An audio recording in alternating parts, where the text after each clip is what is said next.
প্রিয় চাকরি প্রত্যাশী ভাই বোনেরা সবাইকে আসসালামু আলাইকুম। সবাইকে শুভেচ্ছা জানাচ্ছি। সরকারি চাকরি বিজ্ঞপ্তি নিয়ে আপনাদের মাঝে উপস্থিত হয়েছি। তো বন্ধুরা, দেখতে পাচ্ছেন সমাজ কল্যাণ মন্ত্রণালয় আপনাদের মাঝে নতুন একটি বিজ্ঞপ্তি প্রকাশ করেছে। বিজ্ঞপ্তিটি প্রকাশ করেছে 28 জুলাই 2025। এখানে তিনটি ক্যাটাগরিতে ভিন্ন ভিন্ন পদ নিয়োগ বিজ্ঞপ্তি প্রকাশ করেছে। সারা বাংলাদেশে অনলাইনের মাধ্যমে, ওয়েবসাইটের মাধ্যমে আপনার আবেদনটি বিনামূল্যে করতে পারবেন। তো বন্ধুরা, এখানে সম্পূর্ণ ডিটেলস আমি বলে দিচ্ছি কীভাবে আবেদন করবেন এবং কী কী যোগ্যতা হলে আবেদন করতে পারবেন। তো ভিডিও সবাইকে একটা রিকোয়েস্ট, সবাই ভিডিওটি শেয়ার করে দেবেন যাতে আপনার বন্ধুবান্ধব কাছের মানুষের উপকার হয়। তো এখানে সমাজ কল্যাণ মন্ত্রণালয় নিউরো ডেভেলপমেন্টাল প্রতিবন্ধী সুরক্ষা ট্রাস্ট, সুবর্ণ ভবন, 9ম এবং 10ম তলা, মিরপুর, ঢাকা, সেকশন 14। তো বন্ধুরা, এখানে এই নিয়োগের যে প্রথম পদটি রয়েছে তা হচ্ছে প্রশাসনিক কর্মকর্তা 10ম গ্রেডের। বেতন স্কেল বলা হচ্ছে 16,000 থেকে 38,640। একটি মাত্র পদ এখানে রয়েছে।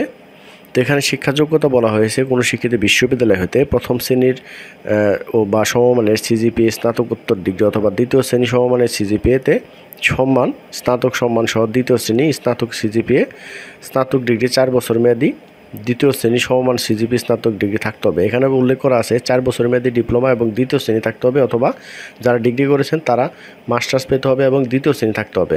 আবেদন করতে পারবেন বাংলাদেশের সকল জেলা প্রার্থীগণ। 2 নং পদটি হচ্ছে সহকারী হিসাবরক্ষক কর্মকর্তা, বেতন গেট 11তম, বেতন স্কেল 12,500 থেকে 30,230 টাকা। একটি মাত্র পদ এখানে রয়েছে। এখানেও কোনো শিক্ষিত বিশ্ববিদ্যালয় হতে প্রথম শ্রেণীর সিজিপিএ স্নাতকোত্তর বা মাস্টার্স বাণিজ্য বিভাগে থেকে এবং যারা ডিগ্রি করেছেন তারা দ্বিতীয় শ্রেণী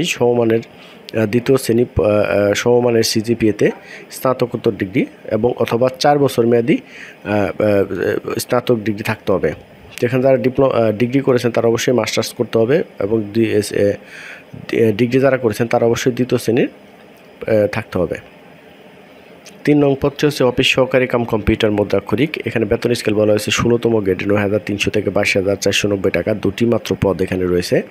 তো এখানে কোনো স্বীকৃত বোর্ড হতে ন্যূনতম দ্বিতীয় বিভাগ বা সমমানের সিজিপিতে উচ্চ মাধ্যমিক সার্টিফিকেট বা সমান পরীক্ষা উত্তীর্ণ হলে আবেদন করতে পারবেন এবং কম্পিউটার প্রশিক্ষণপ্রাপ্ত হতে হবে। কম্পিউটার প্রতি মিনিটে গতি 20 এবং বাংলায় 20 শব্দ থাকতে হবে। MS ওয়ার্ড, এক্সেল, ফ্যাক্স পরিচালনার অভিজ্ঞতা থাকতে হবে।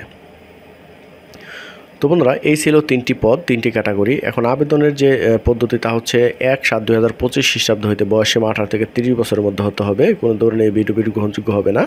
আবেদনকারী পিতার নাম, মাতার নাম, জন্ম তারিখ, নিজ জেলা সহ অন্যান্য সকল তথ্য সনদ যেভাবে লেখা হয় অনলাইনে আবেদনপত্র সেভাবে লিখতে হবে এবং মৌখিক পরীক্ষা এবং ত্রুটিপূর্ণ আবেদনপত্র থাকতে হবে। এবং এখানে মৌখিক পরীক্ষার সময় নির্ধারিত কাগজপত্র উপস্থিত দাখিল করতে হবে। সবগুলো ফটোকপির মূল সনদপত্র যখন কিনা আপনারা মৌখিক পরীক্ষা দিবেন তখন সাথে নিয়ে যেতে হবে এবং অনলাইনে আবেদনপত্র পূরণ করতে হবে। তা হচ্ছে এখানে অনলাইনে একটি ওয়েবসাইট দেওয়া আছে। এই ওয়েবসাইটের মাধ্যমে ঢুকে আপনারা অনলাইনে আবেদনপত্রটি সাবমিট করতে হবে। 72 ঘন্টার মধ্যে SMS এর মাধ্যমে ফি প্রদান করতে হবে। তো এখানে আবেদনপত্র জমা দেওয়ার শুরু হচ্ছে 4 আগস্ট, অলরেডি শুরু হয়ে গেছে এবং আবেদনপত্র জমা দেওয়ার শেষ তারিখ হচ্ছে 3 সেপ্টেম্বর 2025 বিকাল 5টা পর্যন্ত আবেদনপত্রটি দাখিল করতে পারবেন। তো সকলে ভালো থাকবেন, সবার জন্য শুভকামনা। আসসালামু আলাইকুম।